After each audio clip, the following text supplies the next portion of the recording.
merci d'être présents très nombreux. C'est vraiment chouette de voir autant de monde dans ce nouveau format des salons à venir. Aujourd'hui, le sujet, on va pas perdre de temps, c'est la place de la France dans la nouvelle chaîne de valeur de l'IA. Peut-être très rapidement, en mot d'introduction, bon, elle est quand même relativement maîtrisée maintenant par tout le monde, mais c'est peut-être intéressant quand même de revenir très rapidement sur une introduction sur cette chaîne de valeur, en commençant nécessairement par toute la partie hardware, que ce soit les GPU ou les CPU, qui vont permettre d'entraîner ou d'inférer les modèles. Ensuite, on va avoir la partie supercalculateur, dont on va avoir plusieurs représentants, j'y reviendrai, autour de cette table ronde. Ensuite, on va voir les providers de modèles. Encore une fois, on va avoir des avis sur le sujet. Et derrière, des cas d'usage, des applications concrètes de l'IA en France à travers d'autres startups présentes ici. Donc du coup, autour de la table, on a la chance d'avoir Jeanne de Being Dream qui va représenter donc plus la partie vision et modèle IA générative, pardon, et modèle de diffusion. Stéphane côté Gen-C pour la partie supercalculateur, Alban côté Scaleway, supercalculateur aussi mais côté privé. Ensuite on a William de 22 pour la partie vision par ordinateur et enfin Pierre de Equal pour la partie LLM. Pour commencer, très rapidement, je voulais me tourner vers Stéphane en premier, commencer par le haut de la chaîne de valeur du coup, et voir si, en gros, très rapidement, tu pouvais me lister quelles étaient les forces de la France, notamment sur comment se positionnait la France et quelles étaient ses forces et éventuellement ses faiblesses sur ce haut de cette chaîne de valeur, notamment côté supercalculateur. Oui, donc merci Vincent, bonjour à toutes et bonjour à tous. Donc en fait, la chaîne de valeur de l'IA, souvent on l'associe à un continuum qui va depuis les puces, les infras, les modèles jusqu'aux applications. Et donc effectivement avec Alban, on est plus sur la partie infra, mais je vais commencer par les puces. Donc sur les puces, en fait, il faut se dire que, bon, effectivement, vous le savez, on n'a pas de compétiteurs à Nvidia et AMD en France ou en Europe. Mais par contre, on a quand même des pépites qui sont sur le devenir, notamment une compagnie qui s'appelle Cyperl, qui développe un processeur européen sur une base ARM, en fait. Donc le processeur ARM, c'est si vous avez dans votre téléphone, par exemple. Et donc ça, c'est une société qui va venir assez rapidement concurrencer Intel et AMD sur les CPU. Et c'est une société qui a déjà vendu un centre allemand de très grosse capacité, beaucoup de processeurs, donc c'est une société en devenir. On a aussi un concurrent des GPU qui s'appelle Vesora, en France aussi, c'est une belle pépite, donc qui est en devenir. Et après, au-delà, on a aussi Calare sur la partie inférence embarquée. Et au niveau européen, on a aussi pas mal de startups qui se positionnent sur la partie RISC-V. RISC-V, c'est un nouveau modèle, un nouveau standard ouvert de processeurs, et donc on a pas mal d'initiatives en ce sens. Au-delà, donc au niveau européen, en fait, il y a aussi une initiative assez forte de la Commission européenne qui s'appelle le Chip Act. Donc la Commission européenne a mis quand même beaucoup d'argent sur la table, plusieurs dizaines de milliards d'euros, pour développer une autonomie sur les chips. Donc elle va directement permettre le développement et voir la fonderie de technologies européennes. Et après, là je vous ai parlé de classique, il y a aussi le quantique. Et donc effectivement, on a quand même la chance en France d'avoir beaucoup de pépites qui maîtrisent ces technologies-là, de par l'excellence de l'éducation de la recherche, il faut aussi en parler, de ça aussi, ça fait partie de la chaîne de valeur. Et donc, typiquement à Gen-C, on a acheté donc une machine à Pascal et une machine à Candela avec la Commission européenne. Et ça, c'est quelque chose qui se généralise aussi au niveau européen, puisque il y a en Europe, je vais peut-être un peu vite, un super Gen-C qui s'appelle EuroHPC, qui lui aussi déploie des grosses machines, lui aussi déploie des machines quantiques, et lui aussi achète des machines dans des technologies européennes. Donc, il faut voir que sur le quantique, il y a une dizaine de technologies dans le monde entier, et la France et l'Europe en maîtrisent à peu près 8. Donc c'est un virage qu'il ne faut pas rater, comme disait le rapport de la stratégie. Et donc c'est vraiment une force dans la chaîne de valeur de préparer l'avenir du quantique. Alors si je viens sur mon terrain de prédilection, les supercalculateurs, donc moi je travaille à Gen-C, donc Gen-C c'est un opérateur qui met à disposition gratuitement pour les travaux de recherche des supercalculateurs, des moyens de stockage et de l'accompagnement. Parce que c'est aussi important d'être accompagné, on ne passe pas d'un laptop à une grosse machine de calcul en claquant des doigts. Et donc on a plusieurs machines, à peu près une capacité de plus de 5000 GPU, Nvidia AMD. Et ça bénéficie à la fois aux chercheurs académiques de l'INRIA, du CEA, du CNRS, etc., mais aussi aux startups et aux grands groupes. Et on a autour de la table certains utilisateurs déjà, qui peut-être on pourra en parler. On a accompagné plus d'une centaine de startups sur leurs besoins en recherche. Au niveau européen, puisqu'on parle aussi de l'Europe, donc il y a ce fameux EuroHPC. Donc EuroHPC, c'est 35 pays et la Commission européenne qui développent une infrastructure donc, au-dessus de l'infrastructure nationale pour être compétitrice par rapport aux États-Unis, la Chine et le Japon. Parce qu'évidemment, si on veut se frotter à la Chine et aux États-Unis, c'est pas qu'en France qu'on y arrive, il faut être européen. Et donc, il déploie aussi effectivement des nouvelles capacités de calcul. Et ce qui est aussi important, et je ferai le lien comme ça avec ma collègue de droite, c'est qu'en fait, vous avez compris, nous, on est sur la partie recherche. Mais si vous êtes une start-up et que vous voulez faire du business, qu'est-ce qu'on fait? Alors, assez souvent, les start-up qui entraînent chez nous, après, derrière, elles vont ailleurs.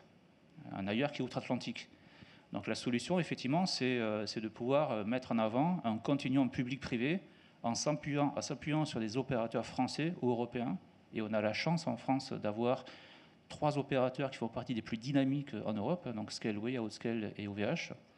Et ce qui est important, c'est de mettre en place une équipe de France et une équipe d'Europe qui vous permet un jour de venir chez nous, faire de la recherche ouverte, mais le lendemain d'aller chez Scaleway, en restant dans le même cloud et en restant souverain.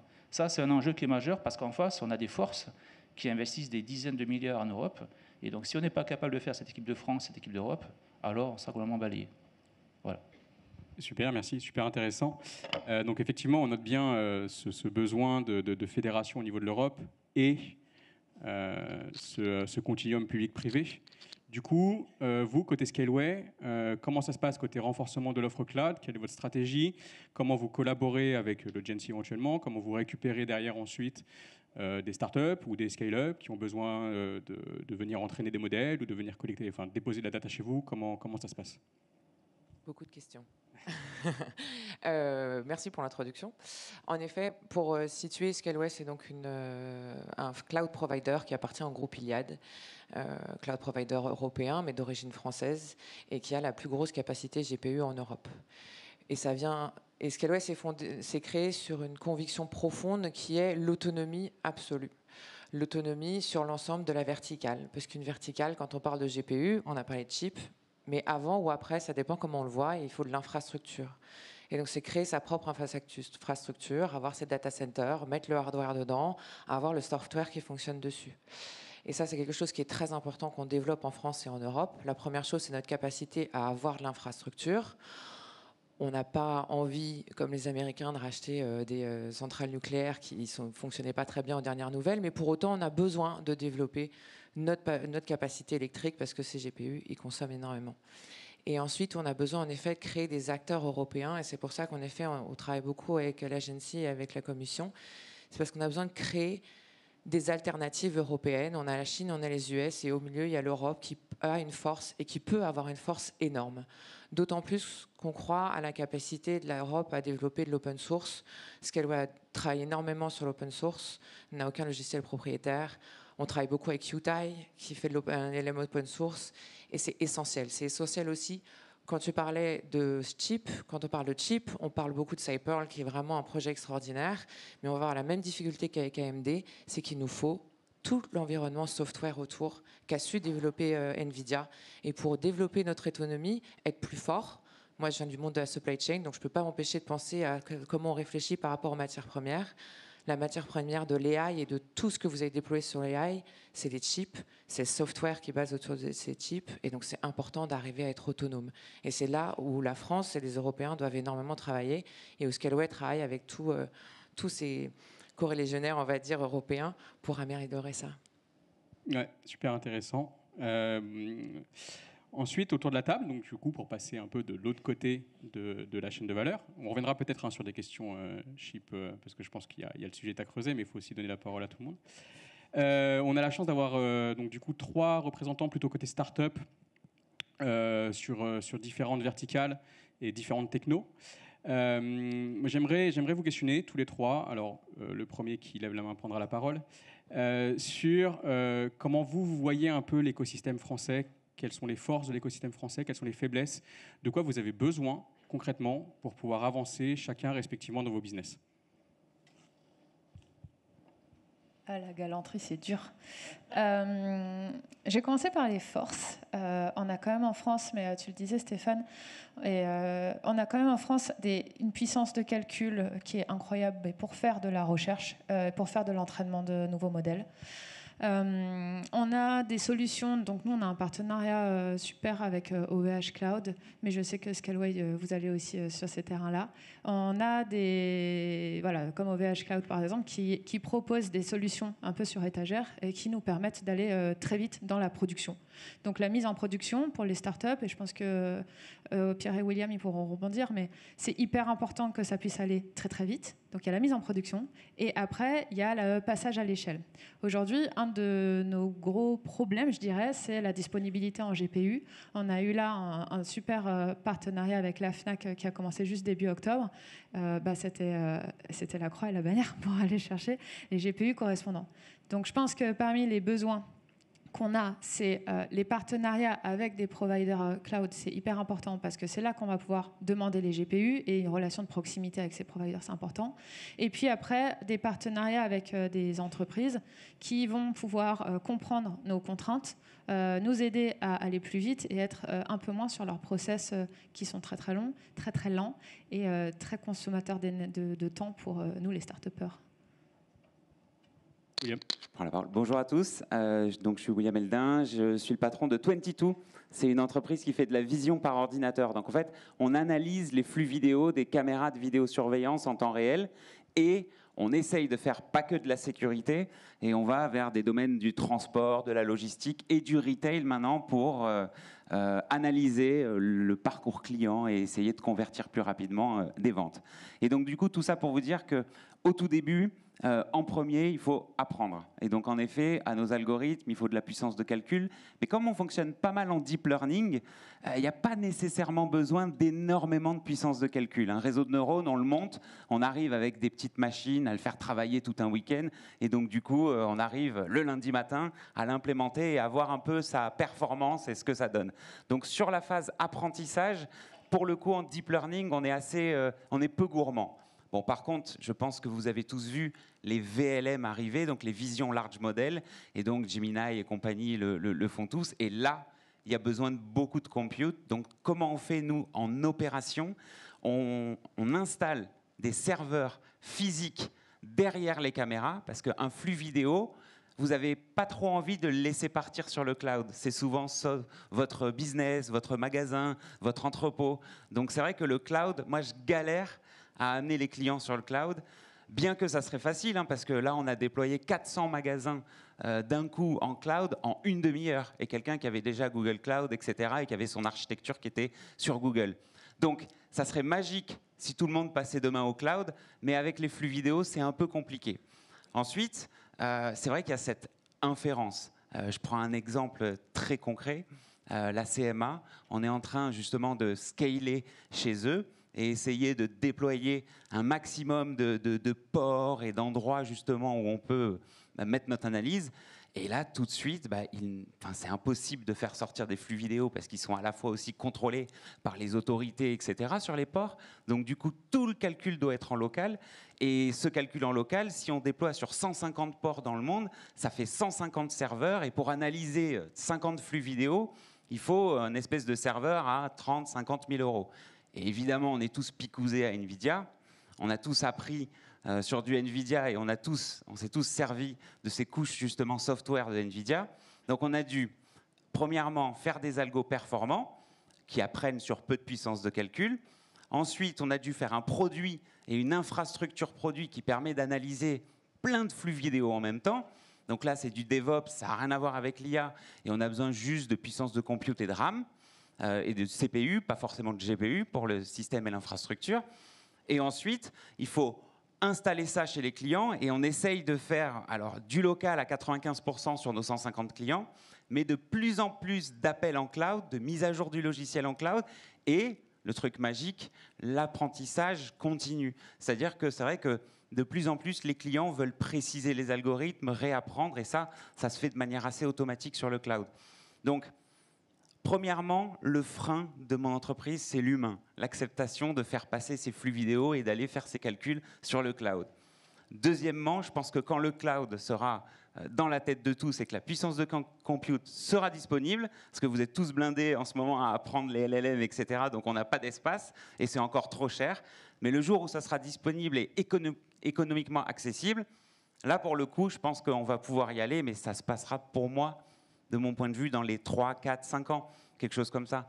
Donc voilà à peu près, en ce moment, on est en train d'y aller, mais on reste quand même pas mal en local pour tout ce qui est vision par ordinateur, temps réel pour le moment.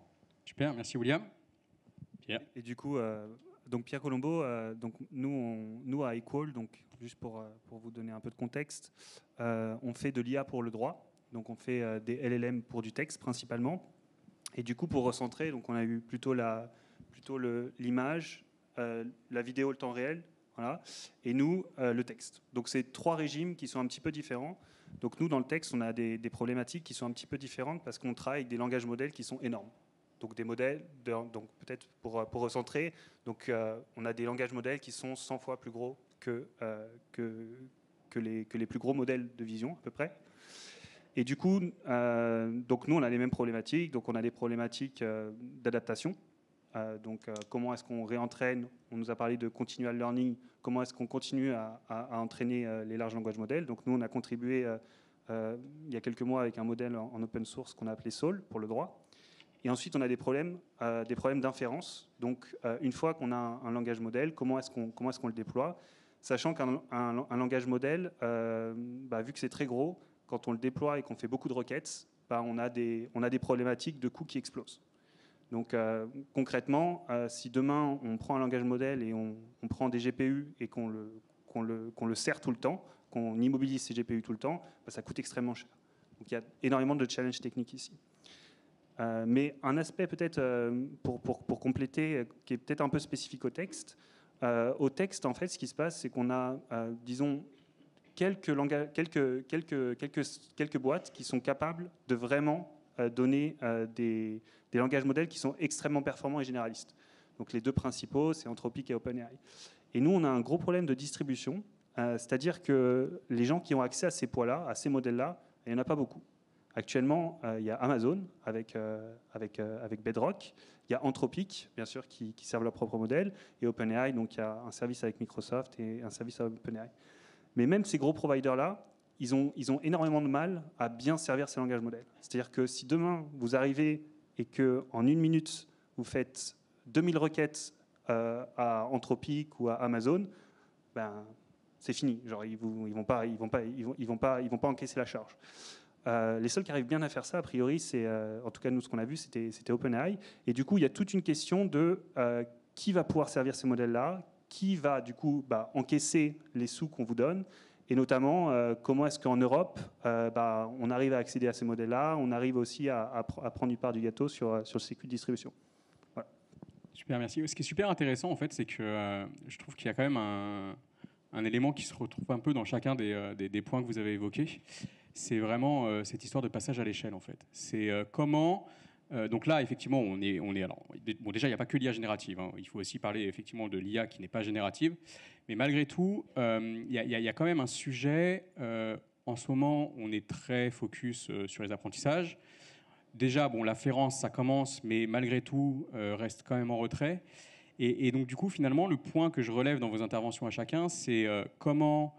demain, réussir à passer à l'échelle et satisfaire toute la demande qu'on va avoir qui, a priori, si tout fonctionne bien, et ça va fonctionner, sera exponentiel.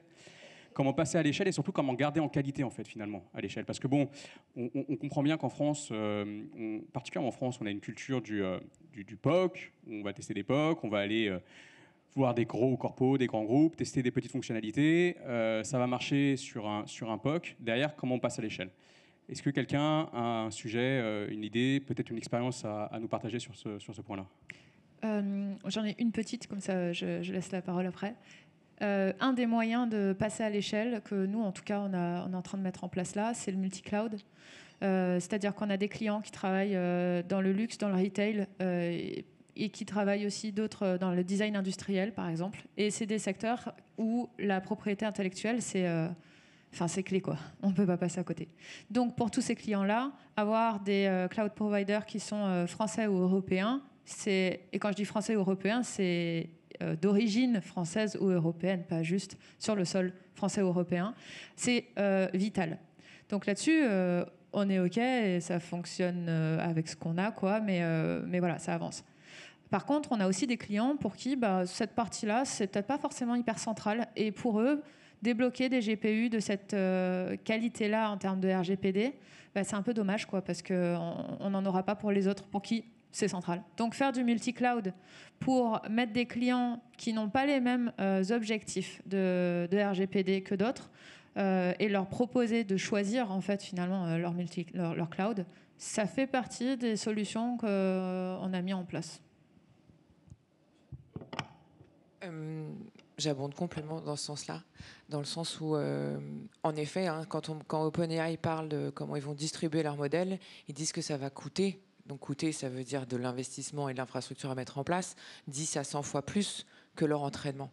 Donc en fait, pour soutenir ça, quel que soit le cloud provider, ça va être compliqué de servir, et on vous le souhaite, votre modèle devient mondial, servir partout avec la puissance nécessaire, dans le sens où c'est un marché ouvert, donc il va y avoir beaucoup de modèles en concurrence, ça va être quasiment impossible pour qui que ce soit, donc c'est extrêmement sain, et c'est d'autant plus sain que ça revient aussi au sujet du training dont tu parlais tout à l'heure, dont vous parlez tous, où est-ce qu'on trouve de la capacité GPU, nous ça revient à quand est-ce qu'on arrive à être servi par NVIDIA, mais la réponse est la même, plus vous allez être autonome, plus vous avez une capacité de passer d'un fournisseur à un autre, plus vous êtes fort en négociation et en capacité de trouver de la disponibilité de calcul, et plus vous êtes fort dans votre capacité à distribuer ensuite votre modèle. Ouais, juste pour compléter, ça a été un peu dit précédemment, mais plusieurs aspects. La continuité des investissements, publics et privés, parce que si on veut passer à l'échelle, il faut continuer à investir, il ne faut pas s'arrêter. Donc voilà, on a la confiance de la puissance publique, mais on compte sur elle aussi. Je vous raconte une histoire aussi. Il y a 3 ans de ça, pas très loin de l'autre côté de la Seine, avec Thomas Wolf, on s'est dit, il n'y avait que GPT-3 qui existait, on s'est dit, mais créons un modèle open source from scratch. Ce modèle, il s'appelle Bloom, c'était un des premiers modèles open source. Et qu'est-ce qui a manqué? Il a manqué ChatBloom. Au même moment, il y a eu ChatGPT, donc il y a eu effectivement un acteur qui a pris le courage de mettre à disposition, même s'il était imparfait, et l'infrastructure qui passe à l'échelle pour développer un moteur d'inférence et de rentraînement qui a donné maintenant ce qu'on connaît. Et donc effectivement, il faut des investissements privés. Et effectivement, je salue l'initiative de Xavier Niel autour de Scaleway parce qu'enfin, on a des gens qui investissent massivement. Mais il faut vraiment ce continuum pour que quand les gens développent des bonnes idées au niveau recherche, ça passe assez rapidement en fine-tuning et en inférence, surtout avec des acteurs privés qui sont capables d'assurer aussi derrière. Et surtout qu'ils soient européens. Autre petit point, il faut mettre le paquet sur le fine-tuning. Alors ça, c'est peut-être mon dada, mais on commence à avoir quand même pas mal de modèles de référence. Alors peut-être qu'on peut discuter entre nous, mais on commence à avoir des modèles de fonds nationaux de référence en Europe. Il faut surtout mettre le paquet sur le fine-tuning. Et Pierre, par exemple, est un très bon exemple, parce que tout ce qu'il a fait avec Soul, c'est du fine-tuning. Pas que, mais on est parti d'un modèle existant et on l'a raffiné. L'enjeu, c'est la commodisation maintenant de l'AI. Et donc, il faut prendre maintenant nos modèles de référence et mettre le paquet pour commodiser, le faire utiliser par tout le monde. Voilà. J'avais un petit sujet sur l'ouverture du marché. Parce qu'en fait, on parle de moyens. Et est-ce que c'est possible de scaler vite, à déployer en cloud, etc. Donc, je suis complètement d'accord avec toute cette phase technique. Mais il y a aussi le besoin et le ROI qu'apporte le cas d'usage et l'humain, comment il est capable de comprendre, d'accepter, d'implémenter et d'utiliser au quotidien. Pour exemple, petite histoire aussi, j'ai créé 22 en 2016. On faisait les mêmes algorithmes de comptage de personnes qu'aujourd'hui. D'accord ? Comptage de personnes. J'étais encore hier à U-Arena à La Défense. Ils n'ont pas de système de comptage. On va implémenter 300 licences de comptage, juste de comptage. Pourquoi en 2024 on achète massivement du comptage alors que c'est le même algo, allez, on va dire la perf et kiff-kiff quand même, qu'en 2016. Donc il y a ce phénomène aussi d'ouverture de marché, de compréhension de la technologie et de son implémentation et d'acceptation et en fait d'usage après de l'implémentation. Parce que c'est vrai qu'il y a eu beaucoup, enfin j'ai investi beaucoup, je vous assure que de 2016 à 2020-21, on n'avait pas beaucoup de business. Et là, ça commence à partir. Et merci les LLM et merci toute cette vague OpenAI parce que pareil, ça ouvre les chakras et ça permet à tout le monde de regarder l'applicatif qu'il y a autour de l'intelligence artificielle et donc, comme par hasard, comme une baguette magique, vouloir commander et déployer. Et donc, du coup, après, on trouve les moyens, je pense, quand on veut. Et c'est important d'appuyer sur l'humain. Ouais, je peux peut-être articuler quelque chose aussi, je trouve que tu touches un peu du doigt. ce qui est très important, c'est la sélection du cas d'usage. C'est-à-dire que dans plein de cas, moi je suis aussi enseignant-chercheur à Centrale Supélec, et du coup je vois beaucoup d'industriels qui arrivent et qui me disent ah oui, ça serait bien que vous travailliez sur ce cas d'usage-là. Et en fait, dans plein de cas, le cas d'usage, soit on n'arrivera pas à le casser parce que la technologie elle n'est pas là, soit sinon en fait c'est pas un LLM qu'il faut utiliser. Donc nous, par exemple à Equal, on a toute une partie, donc on processe des documents juridiques, donc on peut se dire oui, c'est pile le cas d'usage du LLM, mais on a toute une partie où ça serait ce qu'on pourrait qualifier du old school traitement du langage, voilà. Parce qu'en fait ça va vite et c'est ce dont on a besoin. La sélection du cas d'usage, c'est quelque chose qui est vraiment crucial, et pour s'assurer aussi, donc du coup tu parlais de ROI, les LLM, c'est quelque chose qui coûte assez cher. Donc la proof of concept, après c'est de la R&D, je pense qu'il y a des gens qui sont très compétents là-dedans, mais au début, on ne maîtrise pas forcément les coûts, et la question c'est à la fin, en régime permanent, une fois qu'on aura stabilisé la techno et un produit qui marche et qui est performant, combien ça va nous coûter. Et tout ça, je pense que c'est des choses qu'il faut regarder le cas d'usage dans son ensemble. Et il y a plein de problèmes où à la fin, finalement, des technologies très simples et pas chères marche déjà très bien. Voilà. Vas-y. J'abonderais juste dans le sens de l'humain, parce qu'effectivement, on s'y est confronté aussi. Quand j'ai eu l'idée de Bing Dream, donc c'était en janvier 2021, du coup avant la sortie de tout ce qu'on connaît aujourd'hui en Gen AI notamment. Et moi, mon point, un point qui sortait d'un parcours de vie, mais je disais, mais en fait, on réfléchit une fois qu'on voit ce qu'on a en tête. Et comment est-ce qu'on fait pour réfléchir à yeux ouverts, c'est-à-dire que les visuels qui nous aident à réfléchir, ils évoluent aussi vite que ce qu'on pense. Je peux modifier mon visuel aussi vite que mes idées, elles avancent.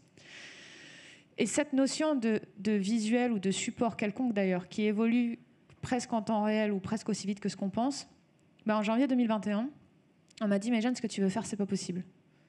Et c'est vrai que l'humain, ça compte, parce que c'est là qu'il faut être convaincu aussi, et savoir convaincre. Parce que quand Midjourney est sorti, les chakras se sont ouverts dans la tête des gens. Ils ont fait, mais en fait, c'est pas complètement fou cette idée. Ça peut se faire. Après, il y a beaucoup de travail au-delà de ce que pouvait faire Midjourney, mais voilà, ça c'est vrai que le marché doit être prêt, les gens doivent être prêts aussi. Et tant que les gens ne sont pas prêts, c'est à nous d'avancer dans le bon sens, de trouver les bons mots, de savoir toquer aux bonnes portes aussi. Ou peut-être qu'on est nul en marketing. Non, mais pour le coup, c'est vrai qu'on en parle souvent. En plus, Vincent, le CIR, le crédit impôt recherche, ça finance vastement la recherche. Enfin, on a beaucoup d'aides comme ça en France, mais on a un petit marché et on n'est pas très très fort sur se vendre. Et donc, du coup, il y a peut-être un peu aussi un sujet de marketing à venir ajouter. Il y a quand même une tradition européenne on est un peu underselling, alors que les Américains sont plus overselling. Mais ça, c'est culturel. Donc, effectivement, il faut travailler ça. Il ne faut pas hésiter à prendre des risques.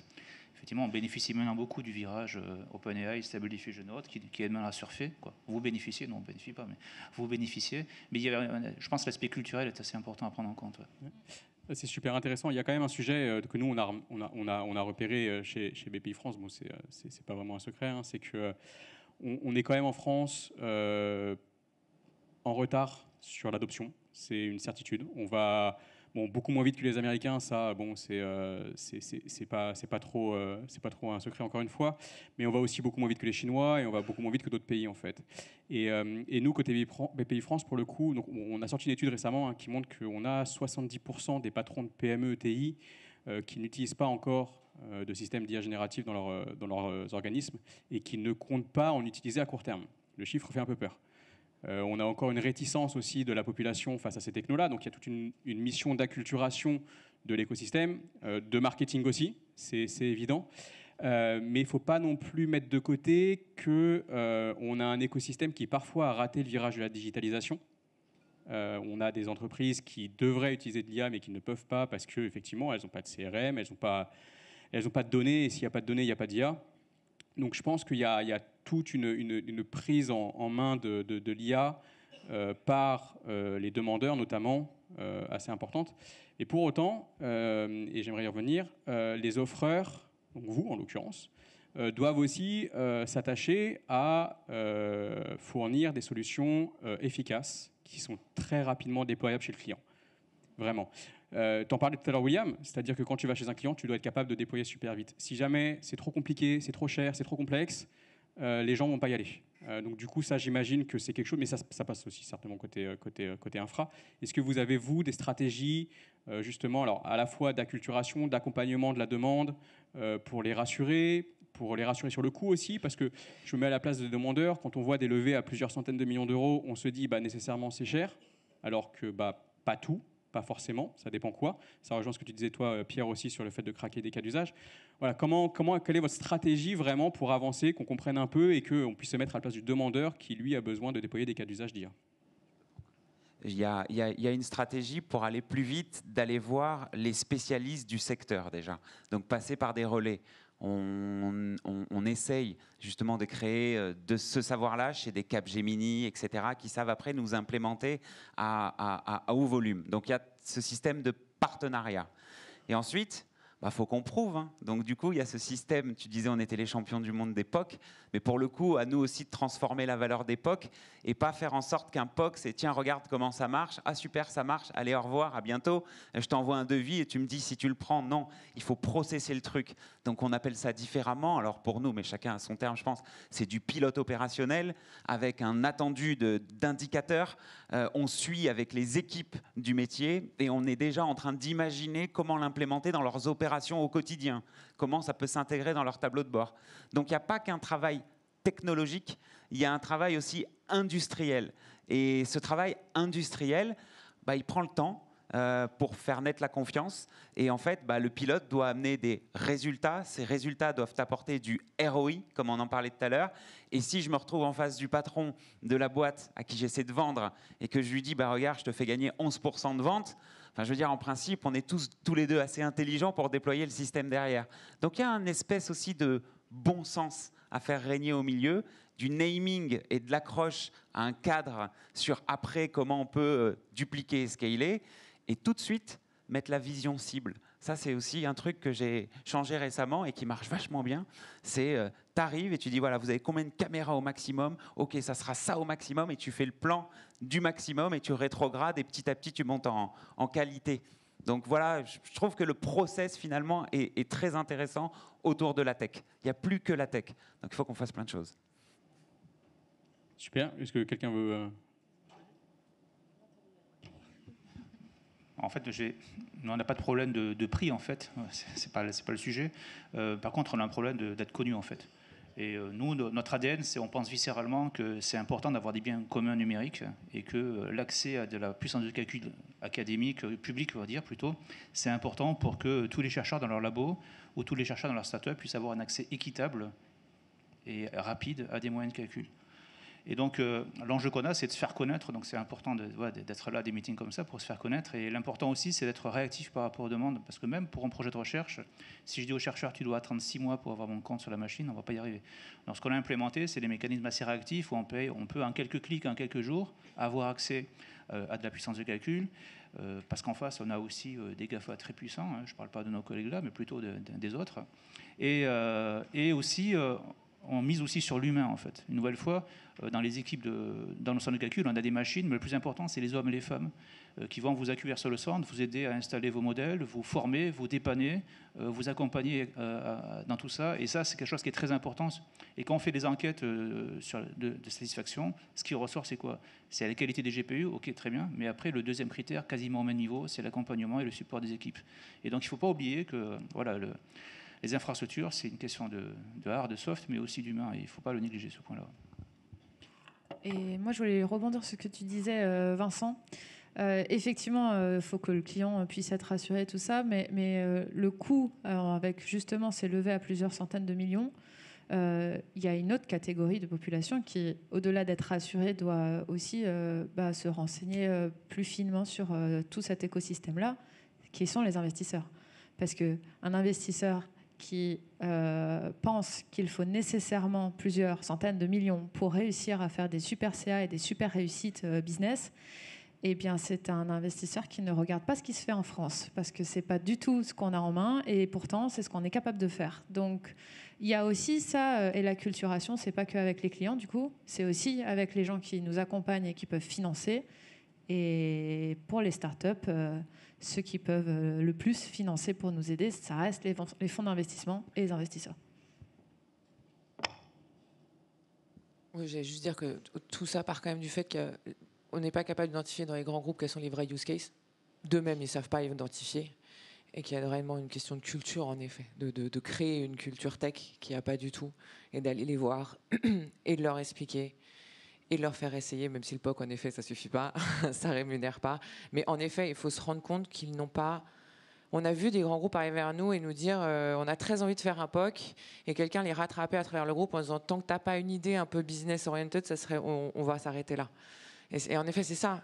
Qu'est-ce qu'on en fait? Et ça, je pense que c'est plus se montrer, plus donner des exemples de ce qui est faisable. Et en plus, on était à la Commission européenne vendredi, en effet. Et il y a ce côté où il y a, en Europe, mais une infinité d'idées géniales qui se développent et sur lesquelles il faut beaucoup plus communiquer pour ne pas se faire écraser par une vague anglo-saxonne, on va dire, qui écraserait ce pluriculturalisme qui est extraordinaire. Ouais, sur ce point-là, une petite anecdote, je ne citerai pas le nom, mais je parlais à une grande entreprise il n'y a pas si longtemps que ça qui m'expliquait qu'ils étaient à plus de entre 200 et 250 POC sur l'IA générative. Donc on comprend que c'est évidemment super intéressant et qu'il y a plein d'idées à creuser. Maintenant, je me demande vraiment très sincèrement combien vont en sortir et combien vont réussir à créer de la valeur. Et je pense que oui, faire du POC, c'est bien. Maintenant, il faut aussi réussir à aller au-delà, générer de la commande aussi indirectement, générer de la commande privée pour nos entreprises, générer du chiffre, que ça puisse décoller. L'État a mis quand même beaucoup d'argent pour soutenir l'écosystème, c'est important de le dire. Hein. Il y a un plan France 2030 avec une stratégie nationale sur l'IA qui était dotée au total de 3 milliards. Donc 2 milliards sur la deuxième phase. Alors, ça n'a pas financé que la partie industrielle, ça a aussi évidemment financé la partie recherche avec le cluster IA, les PEPR, etc. Et il en faut, c'est super important. Mais il faut aussi, à un moment, ça a été dit, que le privé réussisse à prendre le relais. Donc, que ce soit en termes de commandes, d'investissement, et finalement prennent le sujet à fond pour accélérer. Il y a aussi quelque chose que tu disais, je te donne la parole, que tu disais, Stéphane, qui est super intéressant.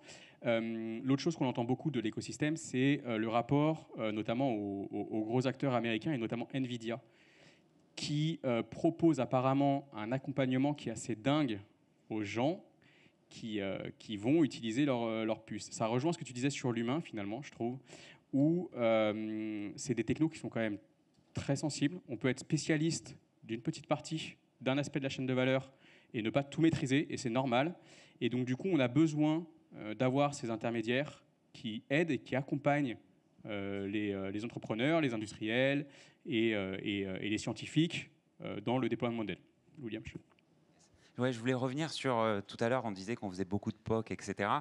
Je me positionne aussi dans le sens inverse, du côté des grandes entreprises qui voient des centaines de startups leur proposer des choses. Et pour faire bien le distinguo, en fait, il y a la technologie. Donc la technologie, c'est assez facile d'aller sur GitHub, de prendre un algo, de faire un petit train, de vous montrer quelque chose de concret et de vous dire regardez, ça marche vachement bien, t'as vu, ça répond automatiquement à ton truc. Donc ça, c'est assez facile d'accès. Donc ils doivent avoir aussi beaucoup de gens qui leur proposent des trucs magnifiques, qui ont des bonnes idées. Mais derrière, il y a le côté est-ce que cette entreprise qui me propose cet algo qui a l'air plutôt pas mal a une infrastructure de déploiement, peut scaler vraiment, et en fait la partie DevOps et infrastructure logicielle derrière, elle est super costaud. Moi, pour info, aujourd'hui, sur mes 50 loulous techos, il y en a 30 qui sont sur le DevOps et la plateforme, et 20 sur l'IA. Donc du coup, il y a ce truc aussi on a présenté au grand groupe tout un tas de nouveaux cas d'usage et de nouvelles choses qui brillent, et derrière, sans pouvoir vraiment les déployer à grande échelle. Ça, c'est le premier truc pour les grands groupes. Et le deuxième, c'est la propriété intellectuelle. T'imagines quand on arrive voir, je prends au pif, Total, qu'on leur montre un algo pas possible, qui va faire quelque chose de pas possible sur leur opération, c'est légitime qu'ils se disent pourquoi je lui achèterais à lui, quoi. Je vais prendre 2 data scientists, un docteur, ça, et puis je vais essayer de le refaire pour conserver l'API, quoi. Donc il y a ce sujet aussi on a proposé plein de choses parce que la techno était accessible et rapide, et dans la foulée, eux, ils veulent peut-être conserver aussi un peu de propriété intellectuelle. Je pense qu'il y a des trucs comme ça, en tout cas je l'ai vu. Ouais, ça c'est un autre sujet, notamment le make or buy. Est-ce qu'on internalise les solutions? On le voit partout, hein, dans tous les groupes. Est-ce qui freine du coup l'adoption massive et de nos startups, le développement? Yes. Dernier sujet, on en a un peu parlé, c'est le ROI aussi quand même, parce que donc on voit encore une fois les montants, même si il y a évidemment une spéculation, une bulle, mais les montants sont réels, les coûts en apprentissage et les coûts en inférence sont aussi réels. Et là, je ne sais pas si vous le voyez, mais on est en train de se rendre compte de quelque chose, c'est que le ROI, en fait, déjà, il est très difficile concrètement à mesurer et à créer même, sauf pour les gros éditeurs de logiciels qui vont finalement capter toute la partie du ROI en augmentant eux-mêmes leurs tarifs. Donc les suites qu'on utilise tous, Azure, Enco, Microsoft, vont eux augmenter leurs tarifs, capter finalement cette partie du ROI et in fine, pour que ce soit côté demande ou côté offre, un manque de ROI facile à identifier. Est-ce que vous avez des idées sur ce sujet, Pierre ? Moi, je peux juste rajouter un petit truc. Il y a les talents. Les talents, ça coûte très cher. Et on parlait de mettre en production des algos d'IA. En fait, mettre en production des algos d'IA, ça demande de l'expérience. Et malheureusement, c'est pas des choses qu'on enseigne, je pense, très bien à l'université parce que c'est des technologies qui sont quand même très nouvelles. Donc on enseigne assez bien l'engineering, mais peut-être pas non plus l'engineering en informatique. Et je pense qu'il y aurait des choses à mieux faire. Mais les talents, ça coûte très cher parce que c'est pas une équipe de graduates qui vont vraiment réussir à mettre en production des algos. Et oui, et bien sûr, en fait, un produit, c'est pas que la partie IA, comme tu l'as dit. Il y a toute la partie expérience utilisateur, DevOps, Customer Success, qu'il faut avoir correctement aussi, voilà, pour supplémenter un peu. Je pense qu'en effet, ROI, c'est essentiel. Juste pour donner un exemple, parce qu'on a fait ce calcul récemment avec les personnes de l'infrastructure chez nous. Les clusters qu'on nous demande aujourd'hui à déployer, si on part du sol au plafond, donc aussi bien le bâtiment que les GPU, c'est des projets à 1 milliard d'euros. C'est aussi beau que ça n'a pas de sens, ou en tout cas ça paraît un peu insensé, parce qu'on se dit alors qui fait un chiffre d'affaires suffisant et que je peux lui appliquer un pourcentage qui fait que je vais récupérer le milliard, je ne sais pas. Mais je ne sais pas si c'est un sujet ou si c'est juste une vigilance pour l'ensemble des gens qui développent des modèles. C'est de toute façon, si vous n'arrivez pas à trouver un modèle de rentabilité, alors la loi du marché va arriver. Et donc, c'est plus une vigilance et une éducation des fonds d'investissement. Investissez sur ceux qui ont un réel business case, qui vont pouvoir apporter quelque chose à l'entreprise. Comme dit William, quand il vend sa solution, il dit ça fait 10% d'économie, 12%, 13%. Et c'est ces modèles-là sur lesquels il faut travailler. Donc, il y a un côté recherche qui est extraordinaire et nécessaire. Et ensuite, il va y avoir une loi du marché qui est en effet un modèle AI. Ça fonctionne si on s'y retrouve. On parlait beaucoup à une époque, on n'en parle plus du tout. C'est moins à la mode, mais on parlait beaucoup d'environnement. C'est la même chose avec l'environnement. On fera des actions environnementales si jamais elles ne coûtent pas trop cher. C'est ça la réalité du marché. C'est la même chose pour les modèles AI. Et ça, donc, ça ne m'inquiète pas. C'est la beauté du marché. J'avais entendu, juste une petite phrase, des investisseurs dire vaut mieux, ça coûte moins cher d'y être dans cette course que de ne pas y être. Parce qu'il faut se retrouver au centre des discussions, de la fame et de tout un tas de choses. Et donc, du coup, voilà, c'était pour rebondir un peu sur les investisseurs et ces gros potes d'investissement autour de. On en parle souvent, de toute façon. Ouais, on ne sait pas quand est-ce qu'on va trouver le bon sens et le ROI. Mais c'est une course, donc il faut y aller. Et donc, du coup, il vaut mieux y être. Ouais. Il y a un truc qui est important, ça revient un peu tout ce qui a été dit là, mais on n'est pas obligé d'avoir un marteau pour écraser une mouche aussi à un moment. C'est-à-dire que quand on voit, je vais reprendre l'exemple de Pierre. Pierre, il a sorti un modèle SolLM, donc qui fait 7 milliards, 54 milliards de paramètres, on va dire, et qui est aussi performant que GPT-4. Vous connaissez la dette de GPT-4, donc voilà. Donc à un moment, il faut miser sur l'humain, sur ça aussi. Et on n'est pas forcément obligé tous de suivre les folies démesurées d'Elon Musk avec des clusters à 100 000 GPU pour faire un modèle J-ROC qui ne sera pas forcément peut-être à l'état de l'art. On peut être plus intelligent en Europe, miser sur ce qu'on a, notre intelligence, nos capacités, sur la formation, la recherche, sur des acteurs privés qui sont en train de monter aussi, et avoir des solutions plus intelligentes, plus pratiques et plus éco-efficientes surtout aussi. Et open source. De nouveau, si on travaille en sens. Pardon. Et je pense que c'est très juste ce que tu dis, parce qu'une des forces qu'on a quand même en France, c'est notre capacité à inventer des trucs qui n'existent pas. Les frères Lumière, c'est un bon exemple.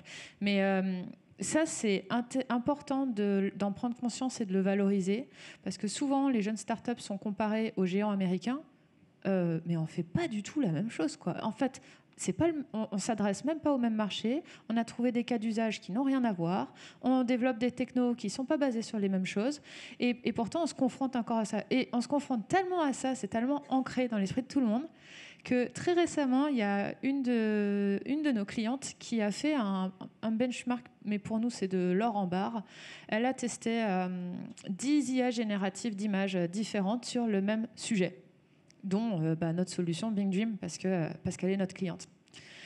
Et elle a, donc c'est un design de chaussures, et elle m'a dit, mais écoute, 99% des IA, en fait, il n'y a que Bing Dream qui a réussi à ne pas me sortir une Nike. Ma chaussure, c'était pas une Nike, elle avait un logo inventé par moi, et là, toutes les chaussures, elles ont sorti des Nike. Et ce truc-là, je l'ai montré à mon papa, chacun a sa référence sur Terre, moi c'est mon papa. J'ai montré à mon papa, et là, il me dit, mais sorti comme ça, quoi. Je lui en parle pas beaucoup de ce que je fais, mais il me dit, mais en fait, vous n'avez pas du tout à rougir de Midjourney. Je fais, merci. La vache, faut y aller, quoi. Faut montrer des trucs qui deviennent de l'évidence. Donc nous, on a beau être convaincus, quand on se confronte à un client qui n'a vu que du Midjourney et qui en entend parler et qui en plus s'en sert peu, donc il voit même pas les problèmes, toi tu débarques, tu as intérêt à avoir des arguments solides pour montrer que de 1, ça n'a rien à voir, et de 2, pour ton cas d'usage, c'est bien mieux. Super. Est-ce que quelqu'un veut rajouter quelque chose après ça? Oui, Pierre? Moi, peut-être juste prendre un peu de recul sur aussi l'époque dans laquelle on vit. Je trouve qu'on est quand même dans une période qui est quand même super excitante. Alors, on a chacun son passé avec la technologie, mais en tout cas, nous, on l'a vu beaucoup arriver en recherche. En 2018, 2020, 2022, avec ChatGPT, BERT avant, etc., on a quand même vu des problèmes qu'on jugeait très durs dans la communauté, mais vraiment qu'on n'arriverait pas à casser dans les 5-10 prochaines années, qu'on a vu être vraiment résolus. Donc du coup, ouais, mon message, c'est... alors moi, j'ai pas connu la vague du web, etc., mais je trouve que quand même, on est dans une sacrée époque. Et pour recentrer et revenir à la première question du coup que tu as posée, ouais, en France, on a des très bons ingénieurs, on a des très bons talents. Je pense que c'est le moment aussi d'être ambitieux et de rêver un peu quand même, parce qu'on a quand même des bons moyens. Voilà.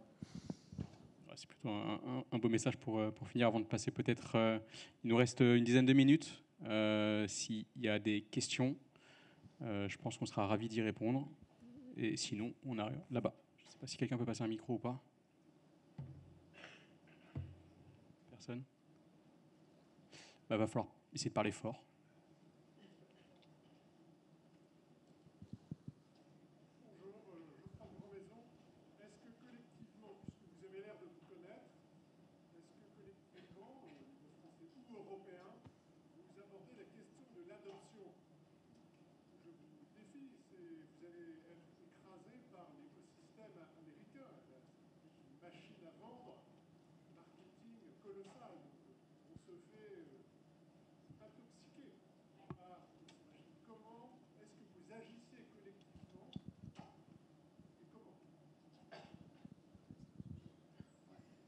C'est un coup de pression, là, quand même. On va essayer de se défendre sans l'ego.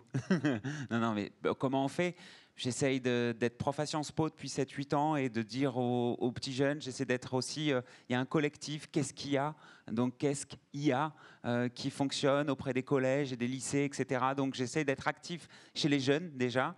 J'essaie de communiquer avec clarté et simplicité. J'essaie de convertir un discours technique et technologique en un discours que tout le monde peut comprendre.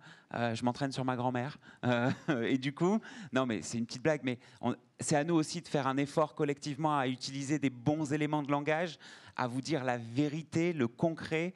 Qu'est-ce qu'on essaye de faire? On essaye de se rassembler auprès de l'ACN, l'Association de confiance numérique. On essaie de se rassembler tous pour déposer des lois, des projets de loi, pour faire avancer ces projets de loi. On fait chier les journalistes pour passer à la télé, pour essayer de passer dans les JT, montrer des algorithmes qui fonctionnent. On a fait encore encore un JT sur sauver les gens qui se noient dans les piscines tous les étés. Donc c'est des sujets qui touchent finalement le grand public. Et c'est vrai que nos technologies adressent d'abord le B2B.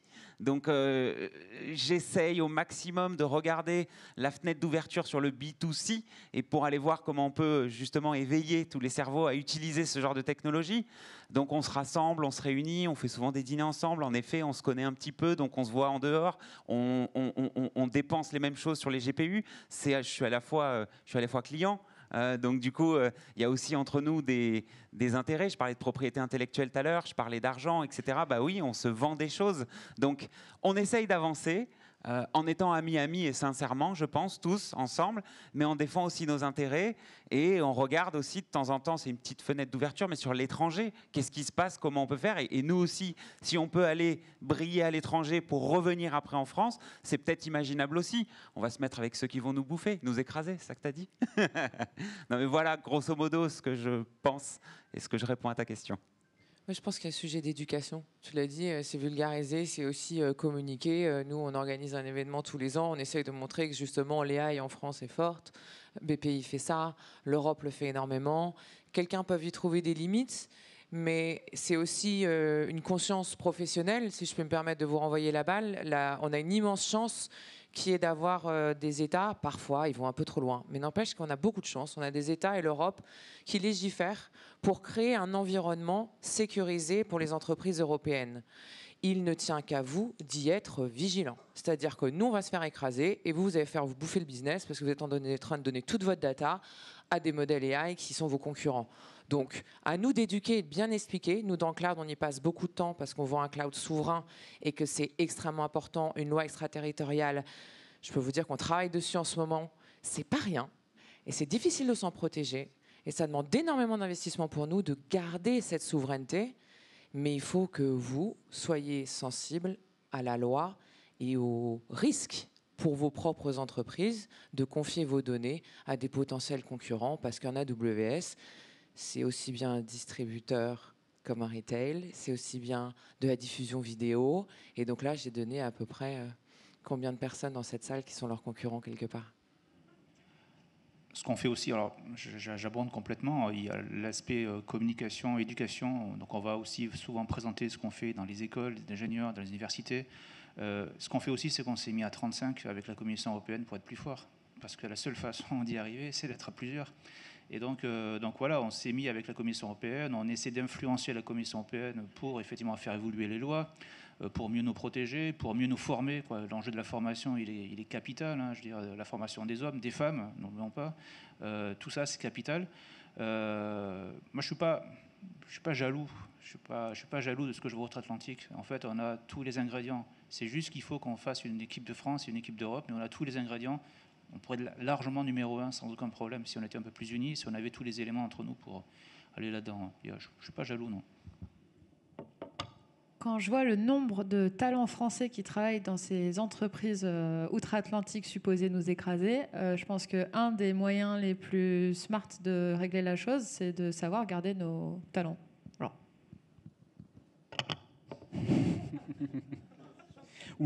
ou les faire revenir. Parce que c'est tout aussi important. Je pense qu'ils apprennent aussi une forme de pragmatisme de l'autre côté de l'océan et qui peuvent derrière nous servir pour déployer. Du coup, on va parler de l'URSSAF, des chars. Pas encore, non, pas là, vraiment pas, non. Petite question là-bas. Et je suis désolé, j'ai pas de micro.